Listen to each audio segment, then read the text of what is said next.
యేసు రక్తమే జయం. పరిచర్య. Praise the lord. జనవరి 8వ తేదీ 2025. ఈరోజు దేవుని వాక్యము, నేను చెప్పునదేమనగా ఆత్మానుసారముగా నడుచుకొనుడి, అప్పుడు మీరు శరీరేచ్ఛను నెరవేర్చరు. గలతీయులకు రాసిన పత్రిక 5వ అధ్యాయం 16వ వాక్యము.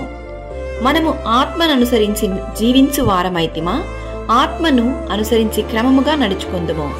ఎలయనగా తన శరీరేచ్ఛలను బట్టి విత్తువాడు తన శరీరము నుండి క్షయమను పంటను కోయును, ఆత్మను బట్టి విత్తువాడు ఆత్మ నుండి నిత్య జీవమను పంటను కోయును.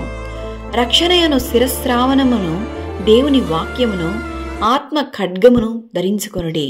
ఆత్మ వలన ప్రతి సమయమునందు ప్రతి విధమైన ప్రార్థనను విజ్ఞాపనను చేయుచు ఆ విషయమై సమస్త పరిశుద్ధుల నిమిత్తము పూర్ణమైన పట్టుదలతో విజ్ఞాపన చేయుచు మెలకుగా ఉండుడి. దేవుని వాక్యం ఇలా సెలవిస్తుంది, మీరు శోధనలో ప్రవేశించకుండునట్లు మెలకుగా ఉండి ప్రార్థన చేయుడి. ఎందుకనగా ఆత్మ సిద్ధమే గాని శరీరము బలహీనము. ఆత్మ విషయమై దీనులైన వారు ధన్యులు, పరలోక రాజ్యము వారిది. ఆత్మానుసారంగా జీవించినట్లయితే ఈ లోకాన్ని మనం జయించగలము.